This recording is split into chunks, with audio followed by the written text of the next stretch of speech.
जी को जो हमारे आपके बीच उपस्थित हैं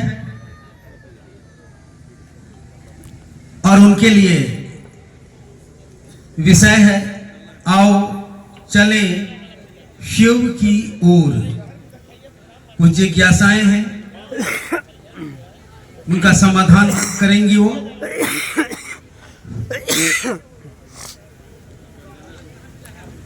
भारत के विभिन्न राज्यों में, सभी राज्यों में इनका भ्रमण शिव गुरु कार्य की स्थापना में निरंतरता में चल रहा है और चलता रहेगा। आज यह एक पड़ाव है छत्तीसगढ़ राज्य का, सूरजपुर जिला का यह प्रतापपुर। आइए सुनते हैं दीदी बरखा आनंद जी को। मेरे गुरु महेश्वर शिव को मेरा प्रणाम है। इस कालखंड के प्रथम शिव के शिष्य, हम सबों के परम आदरणीय वरण गुरु भ्राता साहब श्री के चरणों में मेरा प्रणाम है। शक्ति स्वरूपा माँ नीलम आनंद जी के चरणों में मेरा प्रणाम है। और प्रतापपुर के इस मैदान में उपस्थित छत्तीसगढ़ के विभिन्न स्थानों से आए सभी गुरु भाई गुरु बहन के चरणों में मेरा प्रणाम है। आज वर्षों के बाद इस स्थल पे पुनः शिव गुरु महोत्सव का आयोजन हुआ है और हम सभी शिव के शिष्य यहाँ उपस्थित हैं। इस जगत में व्यक्ति की पहचान बहुत तरीके से है, परंतु हम यहाँ जो उपस्थित हैं, यहाँ हमारा एक ही परिचय है कि हम सब शिव के शिष्य हैं। इस भारत भूमि में अन्य बहुत सारे देवी देवता हैं, परंतु गुरु उसी को माना जाता है जो गुरु का काम करते हों। पूजा पद्धति के लिए हम बहुत सारे मार्ग अपना सकते हैं, अपनाते आए हैं। शिव गुरु के रूप में हैं, गुरुओं के गुरु हैं, गुराधिपति हैं, जगत के गुरु हैं, विश्व गुरु हैं। तो आदि गुरु शिव, यानी जहां से गुरु सत्ता का प्रारंभ हुआ, आदि गुरु शिव गुरु हैं, तभी जगत में कोई भी गुरु है। आज भारतवर्ष के विभिन्न स्थानों पे और उसके साथ साथ नेपाल, अन्य देशों में भी शिव के गुरु स्वरूप की स्थापना बहुत तीव्र गति से फैलती जा रही है। ये आश्चर्य की बात नहीं है, क्योंकि जब हम एक धरती पे रहते हैं और अपने आप को बांटना शुरू करते हैं, महादेव ने तो हमको आपको एक ही जैसा बनाया, एक इंसान के रूप में जन्म लिया हमने, परंतु जब हम धरती पे आए तो हमने आपस में कुछ रेखाएं खींचनी शुरू की, कुछ बंधन, कुछ संकीर्णताएं, जैसे अलग अलग धर्म, अलग अलग संप्रदाय, अलग जातियां, कोई अमीर है, कोई गरीब है, कोई कुरूप है, कोई खूबसूरत है। हमने वर्गीकरण किया, हमने एक दूसरे को बांटने का काम किया। एक दिन तो ऐसा आता है जब बांटने को भी कुछ नहीं बचता, और जब बांटने को कुछ नहीं बचता तो महादेव ही एकमात्र विकल्प है। एकमात्र विकल्प है गुरु का रास्ता दिखाने का, ताकि और जगहों पे हम बढ़ते चले गए, बढ़ते बढ़ते अब बांटने को कुछ नहीं बचा, तो महादेव की शरण में हम सब एक है। महादेव ने जाति नहीं बनाई, महादेव ने धर्म नहीं बनाया। इसलिए इस कालखंड में शिव के शिष्य साहब हरिनानंद जी का स्पष्ट संदेश है कि आइए भगवान शिव को अपना गुरु बनाते हैं। जाति, धर्म, वर्ण, संप्रदाय, लिंग सबसे परे है शिव की शिष्यता। नक्षत्र का इसमें प्रभाव है, न मुहूर्त का, न राशि का, न धरती का, न आसमान का। इसमें कहीं कोई बंधन नहीं। गुरु शिव के रूप में बंधन मुक्त करते हैं। जंजीर चाहे सोने की हो, जंजीर चाहे लोहे की हो, जंजीर जंजीर ही होती है, बंधन ही बांधती है। महादेव गुरु के रूप में सभी बंधनों से मुक्त करते हैं और सिखाते हैं इस जगत के लोगों को, इस जगत में रहने वाले हर इंसान को कि न्यूनतम व्यवस्था में भी सुखी रहा जा सकता है। व्यक्ति की इच्छा, व्यक्ति की कामना कभी खत्म नहीं होती। एक कामना पूरी होती है तो उसके अंदर दूसरी कामना पैदा हो जाती है। एक चीज, एक वस्तु पाई है तो दूसरे वस्तु की चाहत पैदा हो गई। हम कथाओं में सुनते हैं कि एक राक्षस हुआ रक्तबीज। रक्तबीज एक ऐसा राक्षस था कि कोई उसको मारने की कोशिश करता तो उसके रक्त की जितनी बूंद धरती पे गिरती उतना ही रक्तबीज नया पैदा हो जाता था। अंत में शिव की शक्ति के द्वारा ही उसका मर्दन हुआ। परंतु हमारी इच्छाएं भी उसी रक्तबीज की तरह है, कभी खत्म नहीं होती। धरती पे एक इच्छा खत्म हुई कि दूसरी इच्छा फिर पैदा है। कभी इसको शांति नहीं, कभी इसको संतोष नहीं, कभी इसका समापन नहीं। तो इस जीवन में परेशानी है, पीड़ा है, चिंता है। महल में रहकर भी नींद नहीं आती है। कितनी भी संपत्ति है तब भी संतोष नहीं हो पा रहा, लगता है कि कुछ और होता। महादेव की दया का आश्रय ही इन सभी रक्त बीज की तरह पैदा होती इच्छाओं को आराम देता है, ठहराव देता है।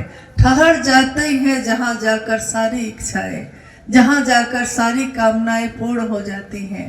जब शिव मिल जाते हैं तो फिर किसी और कामना की जगह ही नहीं बचती। इस कालखंड में आपने अभी सुना थोड़ी देर पहले भाई सोमेंद्र जी साहब श्री के बारे में आपको हमको बता रहे थे। हजारों साल के इतिहास में शिव के अनेक शिष्य और अनेक भक्तों का वर्णन है। शास्त्रों में भी है, पुराणों में भी है, उपनिषद में भी है, बहुत सारे साहित्य में भी है और जितनी भी संस्कृति आज तक आई है सब में है। कहीं ना कहीं महादेव के अनेक रूपों के साथ साथ शिव के गुरु स्वरूप की भी बात कही गई है। और शिव को इस तरह से देखा गया है कि जैसे शिव सबसे अंतिम परिणति है, पराकाष्ठा है साधुता की, पराकाष्ठा है हर उस मार्ग की। नास्ति सर्व समो देवो, अगर कोई देवता है तो शिव जैसा कोई देवता नहीं।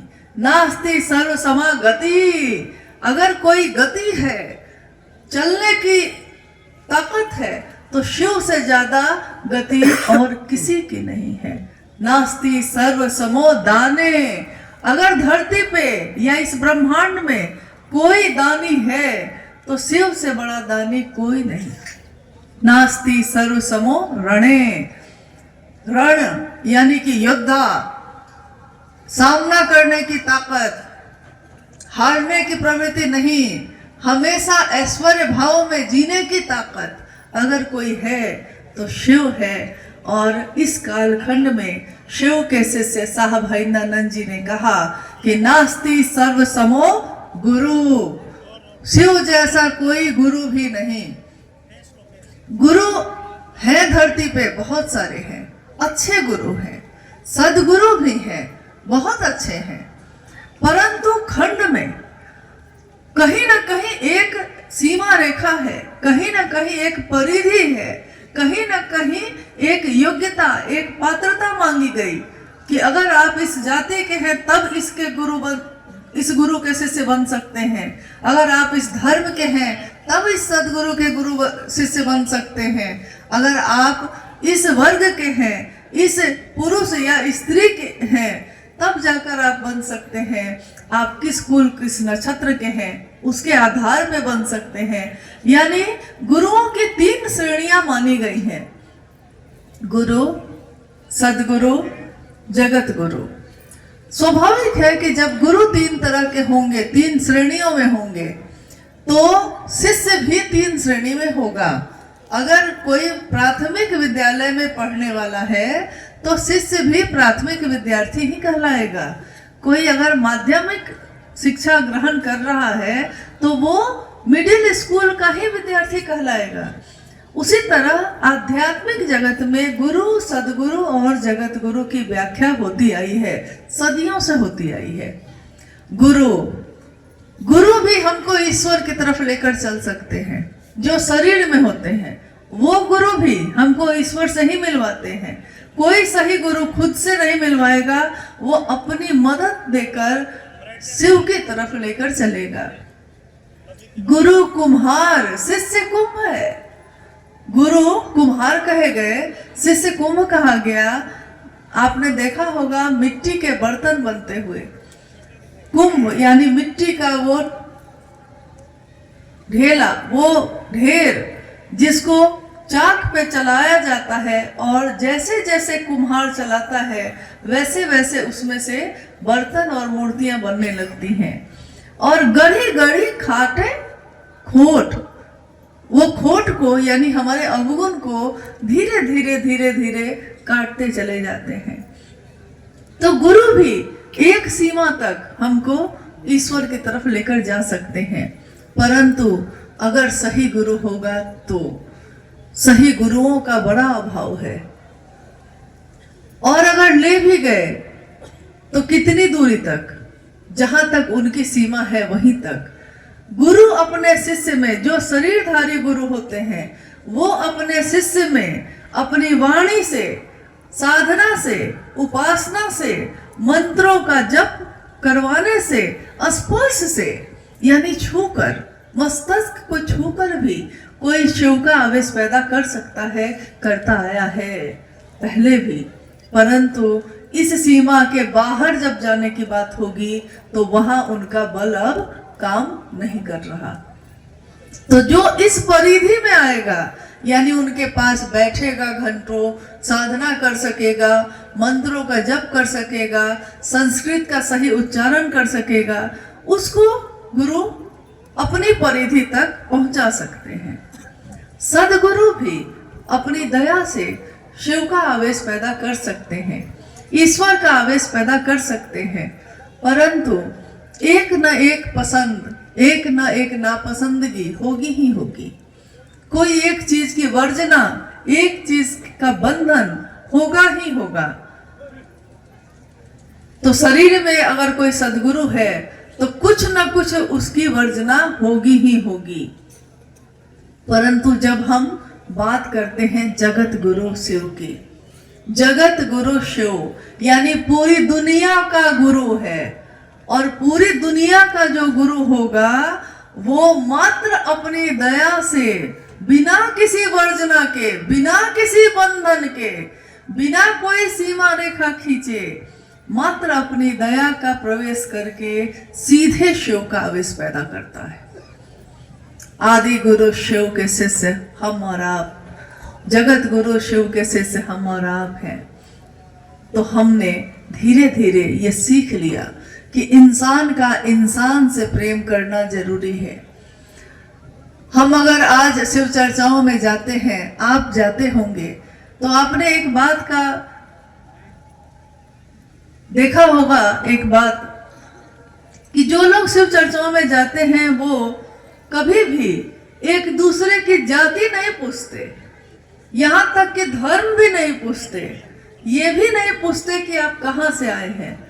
जो आ गए, शिव की बात हो रही है उसमें शामिल हो गए, अपने अस्तित्व को भूलकर। और इसी बारे में कि कैसे अपना अस्तित्व शिव का शिष्य भूलता है, एक घटना साहब के जीवन की है जो मैं आपको बता रही हूँ।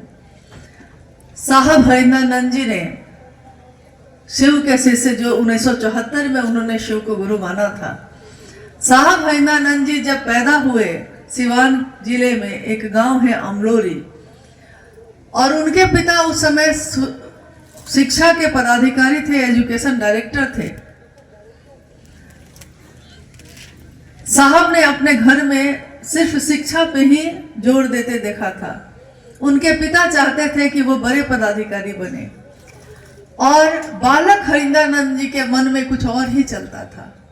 जब वो 12 वर्ष के हुए, 12 वर्ष की आयु में, तो उनके जीवन में एक घटना घटती है, छोटी सी घटना घटती है, लेकिन वो घटना उनके जीवन की दशा और दिशा को ही बदल देती है। जीवन की दशा और दिशा कैसे बदलती है, इसका उदाहरण है ये। उनके घर में एक शिक्षक आए। उनके पिता ने बताया कि ये अब घर में रहेंगे और आपको पढ़ाएंगे भी। लेकिन उन्होंने देखा कि जो शिक्षक उनके पिता के पास बैठे हैं, वो सादे कागज पे, खाली कागज को हाथ में लेकर अपनी बाईं बाह पे रगड़ते हैं, और फिर जब सामने ला रहे हैं तो उस पे कुछ शब्द उभर जा रहे हैं। साहब के मन में, बालक साहब उस समय 12 साल के हैं वो, उनके मन में एक उत्सुकता जगी कि ये व्यक्ति जो मेरे पिता के पास बैठे हैं, ये कर क्या रहे हैं, और अगर ये मेरे शिक्षक हैं तो ये जादू जैसा क्या कर रहे हैं, ये कागज पे शब्द कैसे उभर गए। जब वो कमरे में लौटते हैं तो उनकी माँ कहती हैं कि शिक्षक यही रहेंगे। तब तक वही शिक्षक जो थोड़ी देर पहले इनके पिता के पास बैठे थे, कहते हैं साहब को कि बाबू जरा इधर आइएगा। बच्चे हैं, शिक्षक के बुलाने पे चले जाते हैं। शिक्षक कहते हैं कि खाना अभी खाया है, भोजन अभी किया है, एक खरीका लाके देंगे क्या। खरीका जो दांत साफ करने के लिए नीम का या लकड़ी का लेकर हम लोग प्रयोग करते हैं। साहब को बड़ा बुरा लगा कि मुझसे मांग रहे हैं, तो इन्होंने थोड़ी चिढ़ में, थोड़ा बदमाशी से, आंगन में नारियल का झाड़ू रखा हुआ था, उसी में से एक टुकड़ा तोड़ा और लाकर उनको दे दिया है। शिक्षक ने देख लिया कि बच्चे ने बदमाशी की है। शिक्षक ने उस टुकड़े को, खरीका के टुकड़े को जमीन पे फेंका। जमीन पे फेंकते ही वही खरीका एक सांप में, एक सर्प में बदल जाता है। और 12 साल के बच्चे के लिए ये बहुत अजीब सी स्थिति थी। वो डर जाते हैं, चिल्ला पड़ते हैं, शिक्षक को कहते हैं, तब तक शिक्षक कहते हैं बाबू डरिए नहीं, कुछ नहीं है, कुछ नहीं है। फिर वो देखते हैं तो देख रहे हैं कि फिर वो लकड़ी का टुकड़ा है। इस पे उन्होंने अपने शिक्षक से पूछा कि आपने अभी अभी जो किया ये क्या है। शिक्षक ने कहा चमत्कार है। चमत्कार?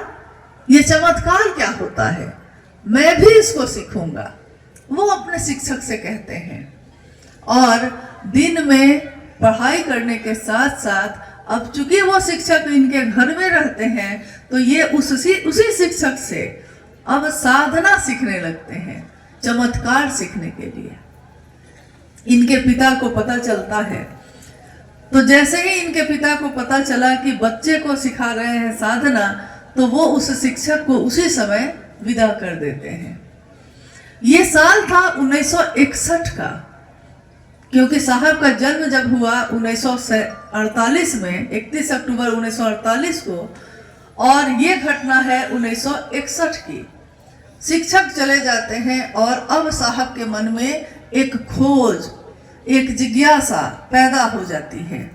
वो खोज है इस बात की कि मैं आखिर गुरु के रूप में किसको ढूंढूं, कहाँ जाऊं। तो उन्होंने कुछ लोगों से पता किया। लोगों ने बताया कि स्थानीय एक शमशान है और उस शमशान में एक झोपड़ी में एक अघोरी रहते हैं, शायद वो आपकी मदद कर सके। सन 1961 में पहली बार बालक हरिंद्रानंद के कदम शमशान की भूमि पे पड़ते हैं।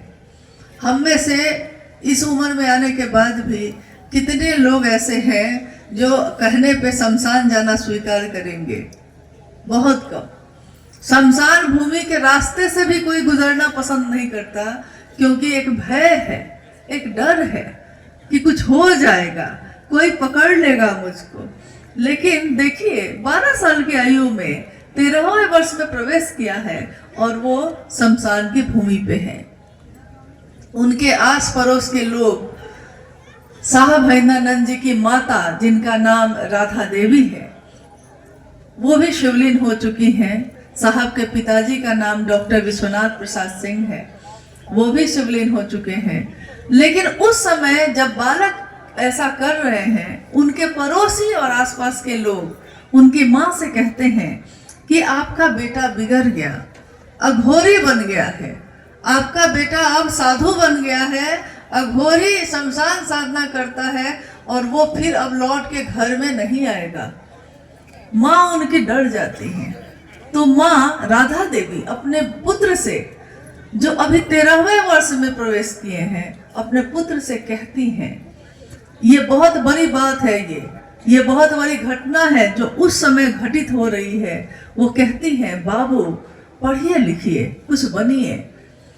सारे लोग कहते हैं कि आप अघोरी बन गए और मुझको पीड़ा होती है, मैं चाहती हूं कि आप कुछ अच्छा करिए।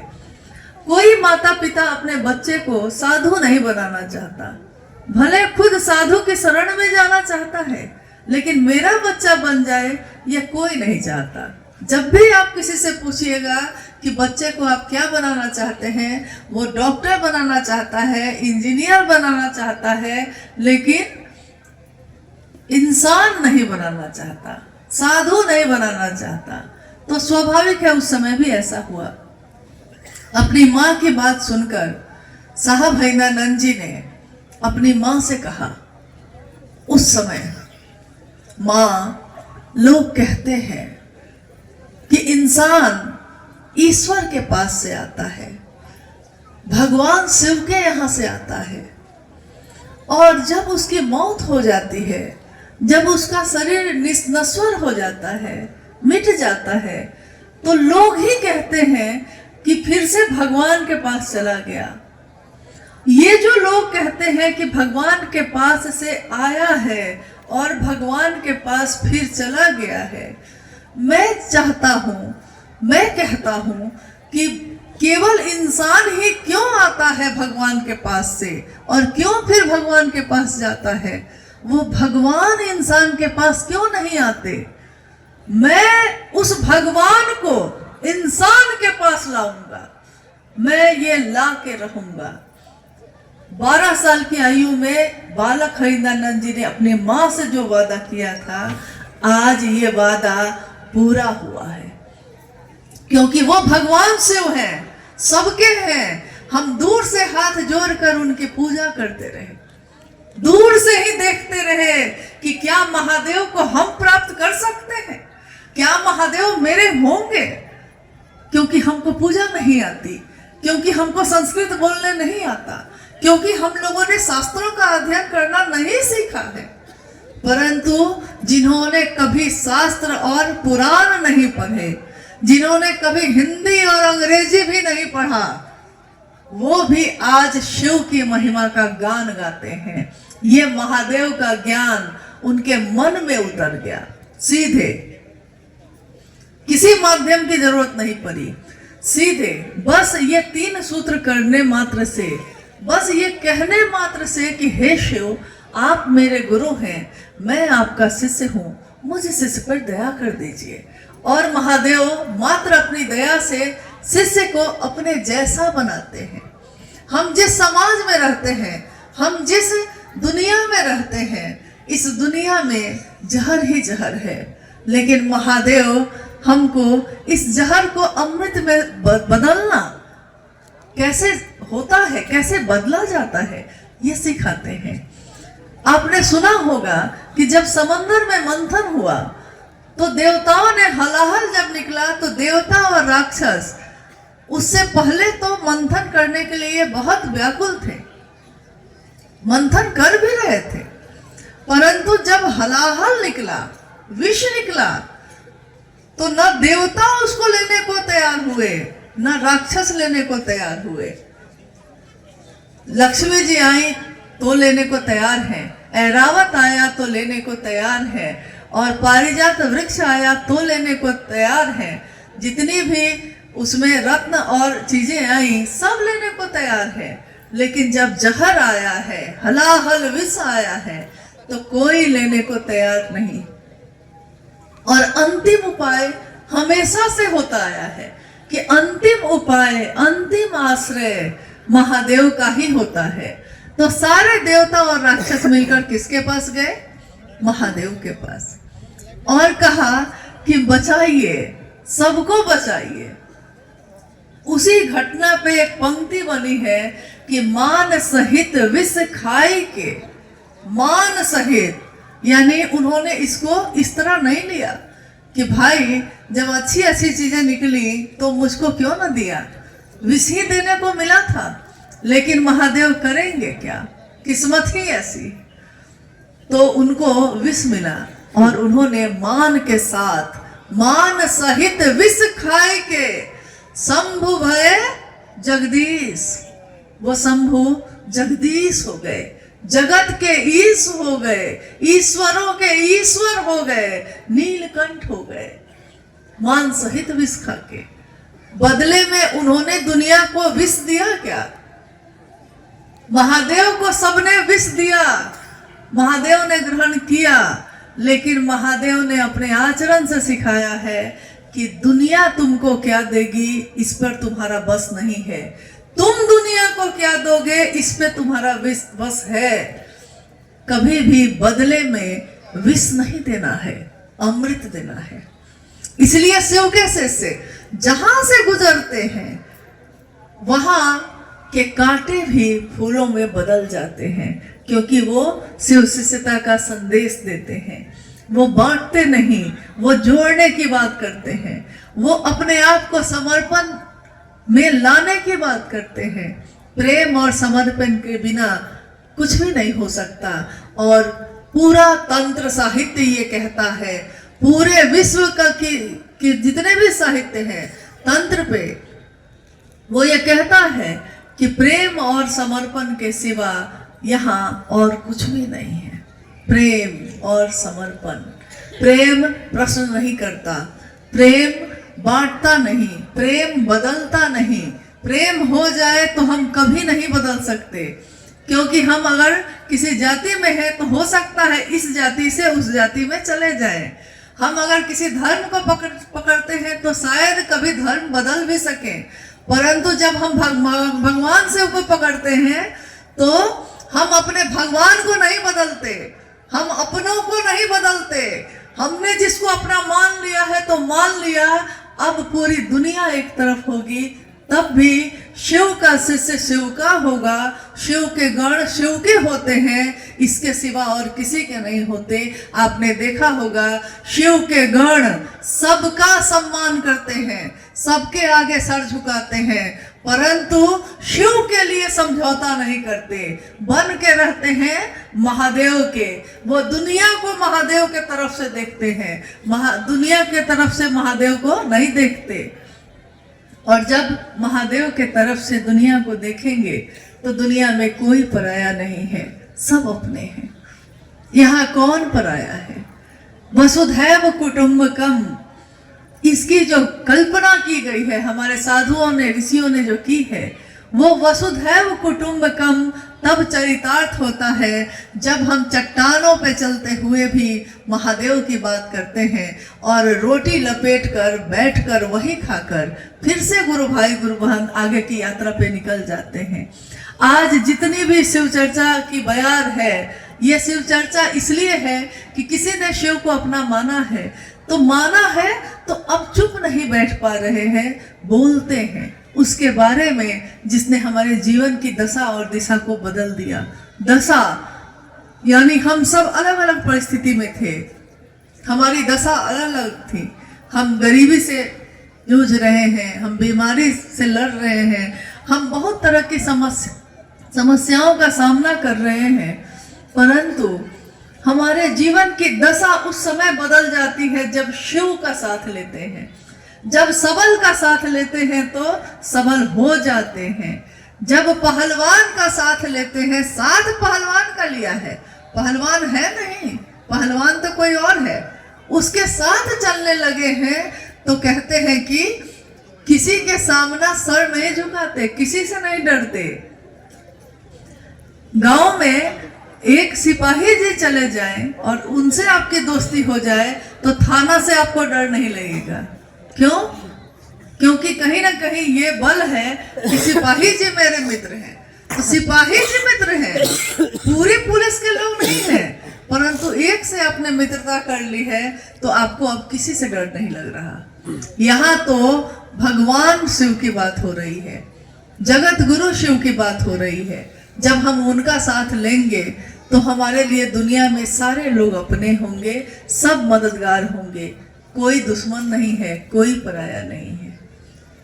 ये संदेश लेकर जो आज हम आप आए हैं यहाँ, ये संदेश कि शिव को अपना बनाइए।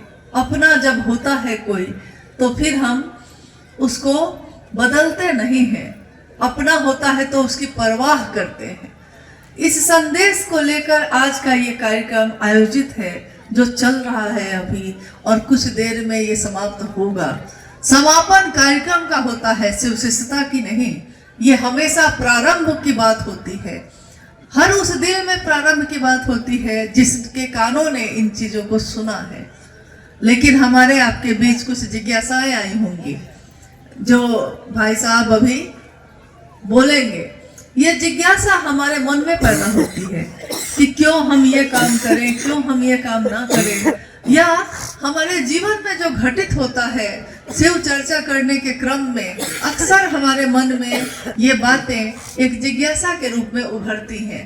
तो आइए हम उन जिज्ञासाओं पे बात करने की कोशिश करते हैं। जिज्ञासा है कि भगवान शिव और गुरु शिव में क्या अंतर है। एक समर्थ गुरु में ब्रह्माणी, रुद्राणी और वैष्णवी शक्ति निहित होती है। तीनों शक्तियों को समझाने की कृपा किया जाए। लखन ठाकुर जी हैं ये गुरु भाई। जिज्ञासा आपने सुनी। जिज्ञासा है कि भगवान शिव और गुरु शिव में क्या अंतर है। कोई अंतर नहीं है, क्योंकि वही महादेव गुरु भी हैं, परंतु कुर्सी बदल गई है। भगवान के रूप में वो समदर्शी हैं, भगवान के रूप में जिसने जो मांगा उन्होंने दे दिया। अभी आपने थोड़ी देर पहले अर्चित आनंद भैया जी से जब चर्चा सुन रहे थे हम लोग, तो वो कह रहे थे कि महादेव के बहुत बड़े भक्त हुए रावण शिव के भक्त हुए,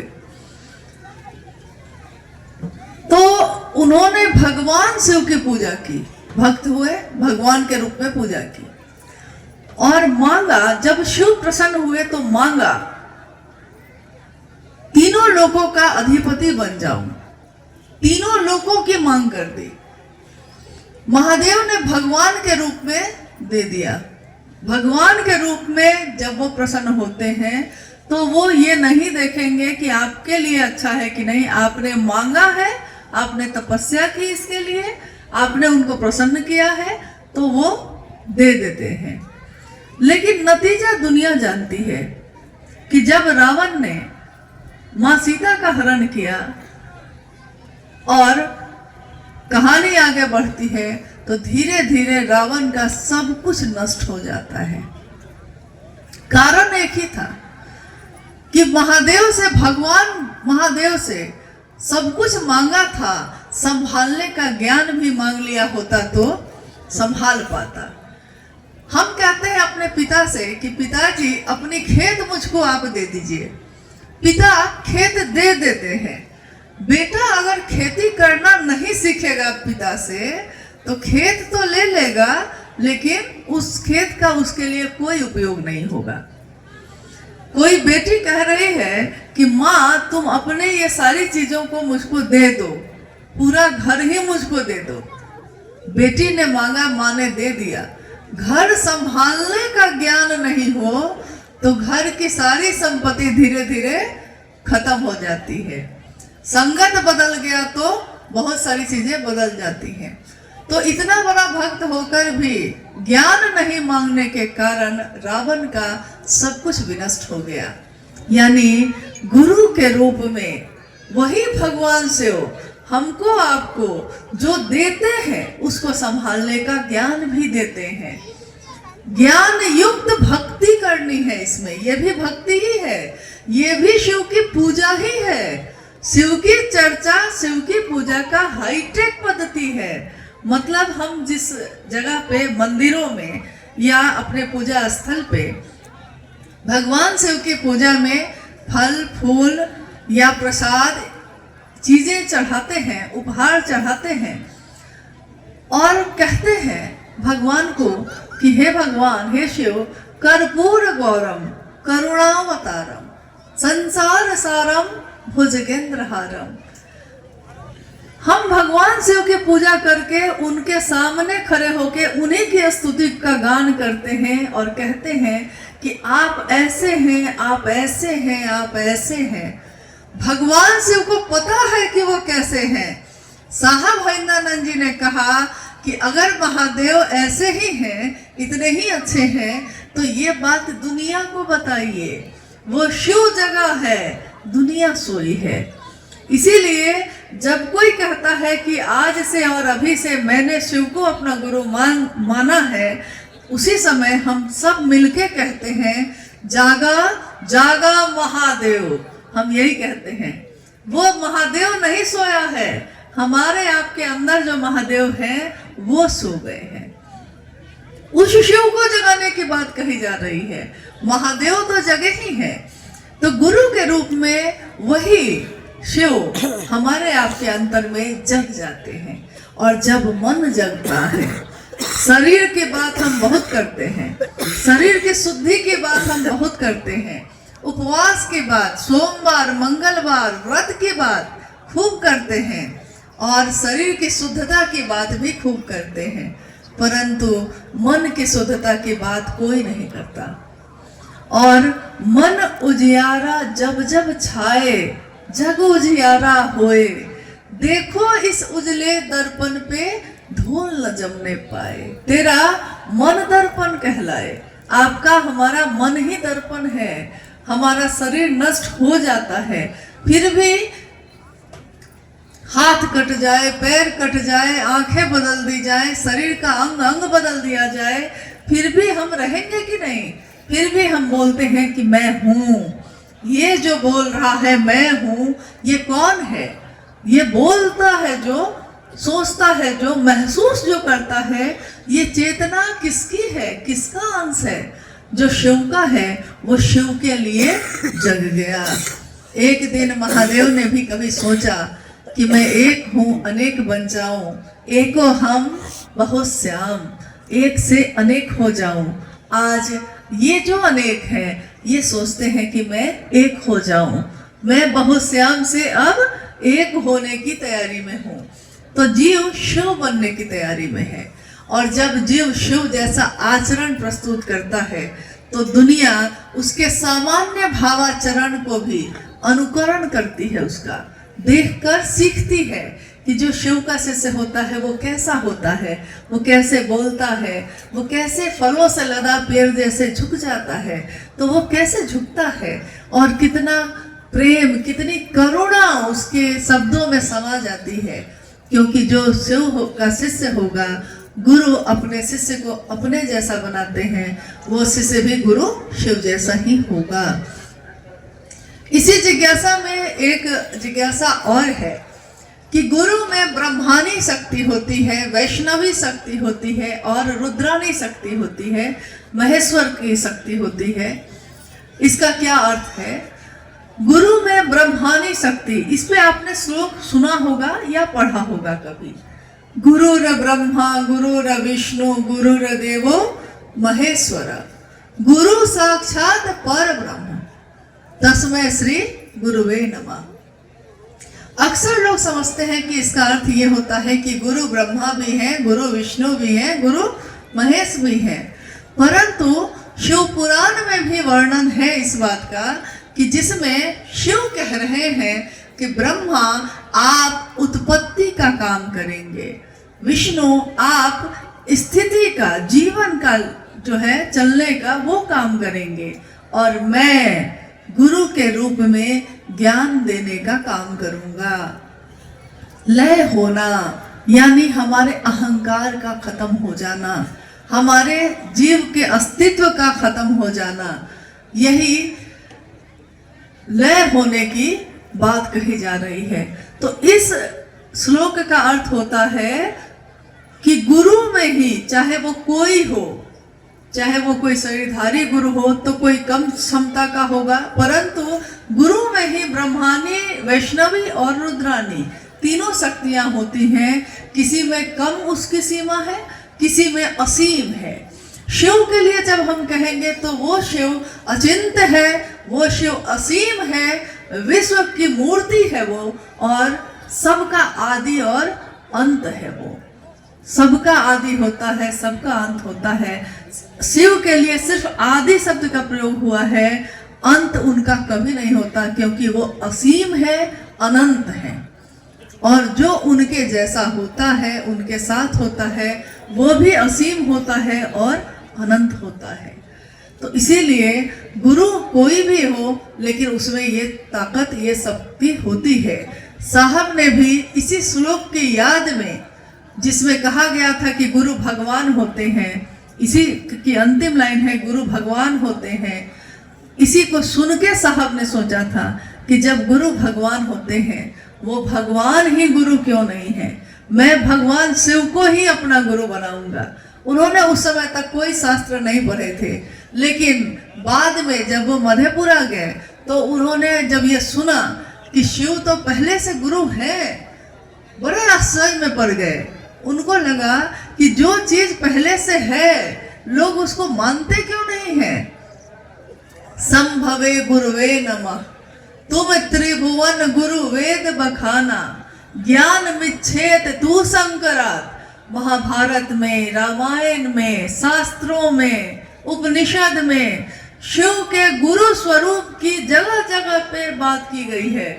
इतने सालों से, सैकड़ों सालों से लोग इसको पढ़ रहे हैं, लेकिन कोई इस बात पे आके नहीं ठहर जाता कि जब शास्त्रों ने कहा है कि शिव गुरु है, तो हम गुरु भी बनाते हैं, तो सीधे शिव को ही गुरु क्यों नहीं बनाते। और धरती पे अगर कोई सही गुरु होगा, वो भी शिव से ही जोड़ेगा, कभी खुद से नहीं जोड़ता, क्योंकि उसको पता होता है कि मेरी सीमा एक जगह जाके खत्म हो जाएगी, शिव की सीमा कभी खत्म नहीं होगी। ये पूरी धरती, ये पूरी वसुधा शिवमय हो, सुखमय हो, और शिव का ज्ञान ही सबको, उनकी दया में उनका ज्ञान, उनकी दया लोगों के मन में उतरती रहे, लोगों का मन उनकी दया की अतल गहराइयों में समाहित होता रहे, यही कामना उन्होंने हमेशा की है।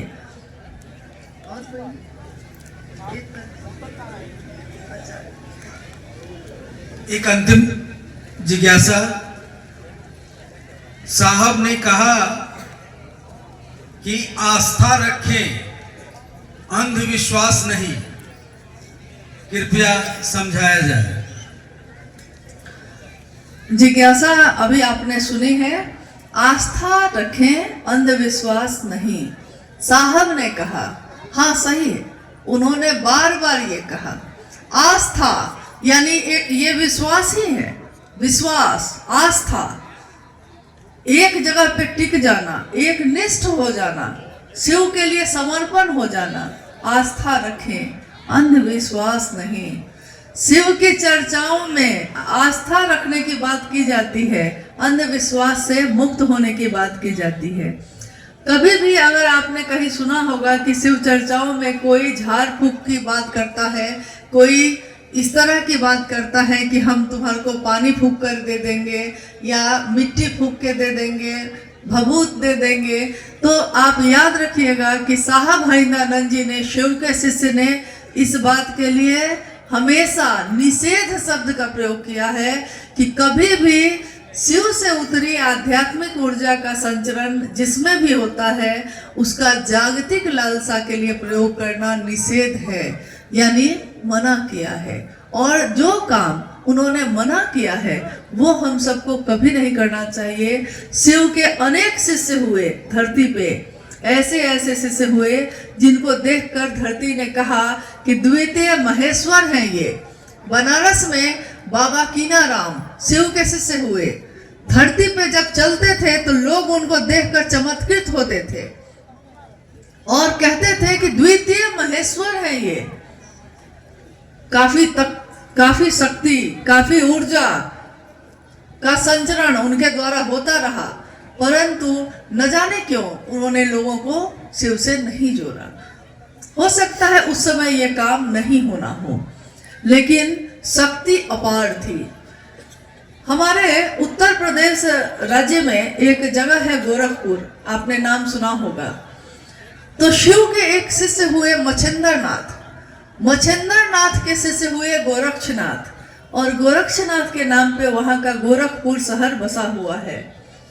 गोरखपुर शहर जिनके नाम पे बसा है यानी गोरक्षनाथ, तो उनके गुरु मच्छिंद्रनाथ जो शिव के शिष्य थे, सूर्य की रोशनी को हाथ बढ़ाकर फैलाकर सूर्य की रोशनी को उसमें समेट लेते थे और वो सूर्य की रोशनी स्वर्ण में, सोने में बदल जाती थी। ताकत इतनी ज्यादा। तो जो शिव का शिष्य होता है उसकी ताकत की, उसकी सीमा की कल्पना हम आप जैसे इंसान नहीं कर सकते। परंतु ये जरूर याद रखिएगा कि जो वो कहते हैं हमको उसके अनुरूप ही चलना चाहिए। तो शिव के शिष्य साहब हैदरानंद जी इस कालखंड में शिव के शिष्य हुए साहब हैदरानंद जी, और उन्होंने कहा शिव के लिए शिव की बात करना, शिव को चाहना है। शिव से तो दुनिया चाहती ही रही है, शिव से चाहने का रिवाज बहुत पुराना है। शिव को चाहने की बात करिए। शिव का व्यापार कर तो बहुत लोगों ने किया आज तक, परंतु शिव के शिष्य ने कहा कि महादेव का व्यापार मत करना, क्योंकि हम अपनों का व्यापार नहीं करते, हम अपनों को दिल देते हैं, उनका व्यापार नहीं करते, उसमें दिमाग नहीं लगाते। इसीलिए शिव के शिष्य शिव की चर्चा शिव के लिए करते हैं, अपनी कामनाओं की पूर्ति के लिए नहीं करते हैं। और ना तो किसी शिव शिष्य की कोई ऐसी कामना होती है जो जगत में सामान्य लोगों को चाहिए। किसी को सम्मान चाहिए, किसी को पैसा चाहिए, किसी को पद चाहिए, किसी को कुछ चाहिए। मगर याद रखिएगा ये चीजें अस्थाई नहीं होती। आज है कल नहीं रहेंगी, ये भी शाश्वत सत्य है। हम आज जीवित हैं, कल को ये शरीर नहीं होगा, परंतु ये जो जीवित है बोल रहा है, ये जीवात्मा तो रहेगी ही रहेगी। हो सकता है दूसरा शरीर ले। जीवात्मा शरीर बदलती रहती है, परंतु उसकी मौत नहीं होती। तो दुनिया के सम्मान या दुनिया की चीजें कब बदल जाएंगी कोई नहीं जानता। दुनिया का सत्य बदलता है, दुनिया की सुंदरता बदलती है। आज जो लोग आपको चाहते हैं कल आपके दुश्मन हो जाते हैं। जो दुश्मन ही हो जाए तो वो हमारा मित्र था ही कब। लेकिन हमको एक भ्रम होता है कि हम अगर ऐसा करेंगे तो वो मेरा मित्र होगा, हम अगर ऐसा करेंगे तो वो मेरा दुश्मन बन जाएगा। परंतु महादेव का चेला इसकी परवाह नहीं करता। महादेव मेरे बने रह जाएं। एकमात्र शिव ही है जिनकी सत्यता और जिनकी सुंदरता कभी नहीं बदलती। सत्यम शिवम सुंदरम। सत्य कौन है तो शिव है। शिव के तत्व को कोई नहीं जान सका आज तक। और सुंदर कौन है तो शिव है। सत्य वो होता है जो आज भी यही सत्य है और हजारों वर्ष के बाद भी यही सत्य होगा। लेकिन हमारा आपका सत्य रोज बदलता है, शिव का सत्य कभी नहीं बदलता। सुंदरता हमारी आपकी बदलती है। आज जो सुंदर है 5 साल 10 साल बाद देखिए तो वो बूढ़े हो गए, चेहरा कुरूप हो गया। तो सुंदरता तो हमारी बदलती ही रहती है। लेकिन कभी आपने सुना है शिव की सुंदरता बदल जाए? सत्यम शिवम सुंदरम। शिव ही सत्य है, शिव ही सुंदर है। उनकी सुंदरता कभी नहीं बदलती। उनकी सुंदरता का, उनकी सत्य का कभी क्षय नहीं होता, कभी घटता नहीं। वो कभी भी ऐसा नहीं होता। तो साथ लेना है तो वैसे कर लीजिए जो सत्य है, जो सुंदर है और जो कभी बदलेगा नहीं। दुनिया बदल सकती है, मुझे इसका गम नहीं है। साहब ने हमेशा शिव शिष्यों को कहा कि मैंने शिव के लिए आपको शिव का शिष्य बनाया है। आदमी के आदमी मत बन जाइएगा। आदमी ही बनना है तो सबसे बड़े वाले का आदमी बनिए। चमचागिरी ही करनी है तो सबसे बड़े की करिए ना, महादेव की करिए। और आदमी ही बनना है, ठप्पा लगाना है कि मैं इसका आदमी हूँ, मैं इसका आदमी हूँ, तो ठप्पा लगाइए कि मैं शिव का आदमी हूँ। और जो शिव का होता है वो चाहता सबको है, लेकिन उसके अपने होते हैं शिव। तो हम सब शिव के होके रह सके, शिव के बन सके, इसकी कोशिश करनी है, इसकी कामना करनी है।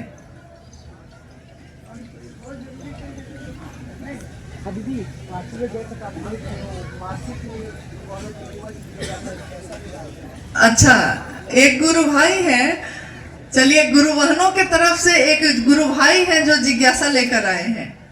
गुरु बहन ने नहीं कहा, लेकिन गुरु भाई कह रहे हैं आपके लिए। अच्छा, मंच अशुद्ध हो जाता है।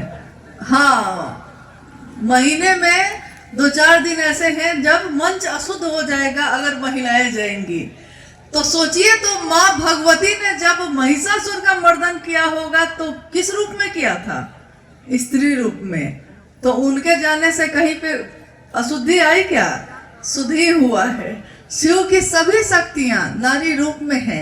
हमारी माँ जिससे हम पैदा हुए हैं वो किस रूप में है? स्त्री ही तो है वो। और अगर हम पैदा हुए ही हैं जिस माध्यम से, तो वो हमारे लिए अशुद्ध कैसे हो सकता है? हम अपनी बात भी नहीं कहते। शिव पुराण की बात तो आप लोग मानते होंगे, साहब की बात तो मानते होंगे। उसमें लिखा है कि एक समय ऐसा आएगा, शिव पुराण आज नहीं लिखा गया है, वर्षों पहले लिखा गया है। उसमें है कि एक समय ऐसा आएगा जब सारा संसार धर्म से विमुख हो जाएगा, गुरु और शिष्य परंपरा भी जाती रहेगी, पाप और अनाचार का बोलबाला हो जाएगा, इंसान इंसान का दुश्मन हो जाएगा। और तब पूरे संसार के सामने एक ही विकल्प बचेगा, नमः शिवाय, शिव को प्रणाम। इसके सिवा और कोई विकल्प नहीं बचेगा। सारा संसार, ये सारे संसार की बात हो रही है। अभी थोड़ी देर पहले मैंने एक शब्द, एक पंक्ति का प्रयोग किया जो शायद आपने सुना है कि साहब हरिंद्रानंद जी कह रहे हैं कि जाति, धर्म, वर्ण, लिंग, संप्रदाय सबसे परे है शिव की शिष्यता। तो जाति यानी आप किस जाति के हैं कोई फर्क नहीं पड़ता, धर्म किस धर्म से है कोई फर्क नहीं पड़ता, कोई आपसे नहीं पूछने जा रहा है। आप शिव के शिष्य हैं तो हम सबका धर्म एक है। धर्म मतलब वही जो धारण करने योग्य हो। धर्म मतलब हिंदू, मुस्लिम, सिख, ईसाई नहीं होता। धर्म और आध्यात्म एक ही सिक्के के दो पहलू हैं। धर्म का अर्थ होता है जो हम अपने जीवन में धारित कर सकें, जिसके अनुसार हम अपने जीवन को जी सकें। तो वर्ण यानी गोरा है कि काला है, कुरूप है कि खूबसूरत है, कोई फर्क नहीं पड़ता, क्योंकि खूबसूरत होने के लिए आपने कुछ नहीं किया था। आप पैदा हुए हैं तो जैसी शक्ल मिली है वैसे आप हो गए। कुरूप होने के लिए भी आपने नहीं चाहा था कि आप कुरूप हो जाए, आप ऐसा ही जन्म हुआ है तो ऐसे है। यानी वर्ण और लिंग, पुरुष और स्त्री, पुरुष एक भाग में है, स्त्री एक भाग में है। लेकिन आप ही बताइए कि अर्धनारीश्वर महेश्वर शिव किस भाग में है? अर्धनारीश्वर शिव आधे पुरुष और आधे स्त्री, दोनों मिलकर जो संपूर्ण होते हैं वही शिव होता है। नारी के वेश में भी मिजाज मर्दाना हो सकता है और पुरुष के वेश में भी कोई का पुरुष हो सकता है। खूब लड़ी मर्दानी वो तो झांसी वाली रानी थी, तो झांसी वाली रानी का मिजाज मर्दाना था।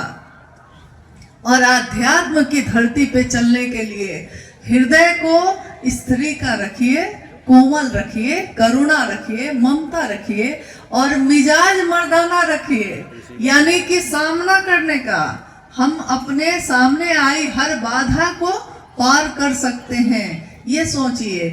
किसी के लिए सीढ़ियां भी पहाड़ हो जाती हैं और किसी के लिए पहाड़ भी सीढ़ियां होती हैं। कोई चट्टानों को आरोहण बनाता है, यानी चट्टान अगर सामने में है, बाधा है वो, परंतु अगर मिजाज उसका मर्दाना है तो वो सामना करेगा, चट्टान को हटाएगा, नहीं हटेगा तो चढ़ के उधर उतर जाएगा। तो पुरुष और स्त्री का भेद भी शिव शिष्यता में खत्म है। कोई फर्क नहीं पड़ता कि वो पुरुष है या स्त्री है, बात बस इतनी है कि वो महादेव का चेला है कि नहीं। महादेव का चेला है तो महादेव का शिष्य है। महादेव को कभी आपने नहीं सुना होगा कि वो भेद करते हैं, महादेव भेद नहीं करते, इसीलिए महादेव के लोग भी भेद नहीं करते। कहीं अगर ऐसा होता है तो मेरा अनुरोध है कि कृपया आप लोग इन संकीर्णताओं से मुक्त होइए। आज भारत देश, हमारा देश बहुत तेजी से आगे बढ़ रहा है और अगर हम इन संकीर्णताओं में जकड़े रहेंगे तो ये झाड़ियां बन के हमारे पैरों को खींचती रहेंगी, नहीं बढ़ सकेंगी हमारी माँ और बेटियां। अगर हम ये सोच रखेंगे, हमेशा सोचिए कि वो इंसान है, इंसान जो अपने देश को, अपने राष्ट्र को बहुत आगे ले जाने में सक्षम है। हर व्यक्ति की अहमियत है, हर व्यक्ति महत्वपूर्ण है। कोई नहीं जानता किसके अंदर महादेव का कौन सा ज्ञान उतरा है। जिसके अंदर जो ज्ञान उतरा है उसने उसी तरह से समाज को अपना ज्ञान दिया है। शिव सुंदर बनाते हैं, स्वस्थ बनाते हैं, सुवासित करते हैं, तो हमारे मन की सारी संकीर्णताएं तिरोहित हो जाती हैं। मात्र शिव भाव के शिखर की तलहटी में आते हैं। रास्ते में जगह जगह हम लोगों ने पहाड़ देखा, आपके गांव के आसपास भी होगा पहाड़। अक्सर जब पहाड़ के पास रहते हैं तो ठंड जल्दी वहां लगती है, ठंड ज्यादा लगती है, पेड़ बहुत है और हवाएं बहुत तेज चलती हैं। तो जब हम पहाड़ के नजदीक जाते हैं तो ठंड लगनी शुरू होती है। पहाड़ की चोटी पे गए भी नहीं है अभी, पहाड़ के शिखर पे, जो पहाड़ है उसके शिखर पे नहीं गए हैं अभी तो पहाड़ के नीचे ही है, ठंड लगनी शुरू हो जाती है। वैसे ही शिव भाव के शिखर की तलहटी में ही अभी नजदीक ही गए हैं तो सारी संकीर्णताएं तिरोहित हो जाती हैं, अपने आप उड़ जाती हैं, खत्म हो जाती हैं, नष्ट हो जाती हैं। इसलिए मेरा निवेदन है कि कोई गुरु भाई या कोई भी गुरु बहन बांटने की कोशिश ना करे, अपना नियम या कानून शिव चर्चाओं में लागू करने की कोशिश हम लोगों को नहीं करनी चाहिए, क्योंकि ये साहब हैदरानंद जी का दिया हुआ दान है जो हम आप दोहराते हैं। ये तो उनका ऐसा कर्म है, ऐसा उनका आशीर्वाद है कि हम सब महादेव की बात कर रहे हैं। अगर हम इस तरह से फिर से बांटने की कोशिश करेंगे तो उन्हीं के सारे अरमान को कुचल देंगे हम, जिसमें उन्होंने ये सपना देखा कि पत्ता पत्ता भी शिव को अपना गुरु बनाएगा, हर जगह शिव के नाम की गूंज होगी। जब शिव चर्चाओं में आप गुरुवानों को भेजते हैं, घर घर में जाकर पर्चा बांटना, घर घर में जाके सहयोग इकट्ठा करना, प्रचार करना, अपने गुरु का संदेश पहुंचाना, ये सारे काम गुरु भाई और गुरु बहन सब दोनों तो समान रूप से करते हैं। बहुत जगहों पे तो गुरु बहनें ज्यादा करती हैं। तो अगर हम ऐसा करेंगे तब तो हमने भेद कर दिया। बहुत पहले बिहार में एक जगह के गुरु भाई आए तो उन्होंने कहा, साहब के पास हम लोग बैठे थे और उन्होंने कहा कि कंगन तो पुरुष को, गुरु भाई को दाहिना में बांधना चाहिए और गुरु बहन को बाया में बांधना चाहिए। साहब ने कहा कि मैंने नहीं कहा है कभी, ये आपने खुद से कर लिया है। मैंने तो कहा था कि कलाइयों में धारित कर सकते हैं, कलाइयां दोनों आपकी हैं, आपकी मर्जी कि आप किसमें बांधना चाहते हैं। आपने खुद इसको कैसे बदल दिया। महादेव कभी भी वर्गीकरण नहीं करते, महादेव कभी भी भेद नहीं करते।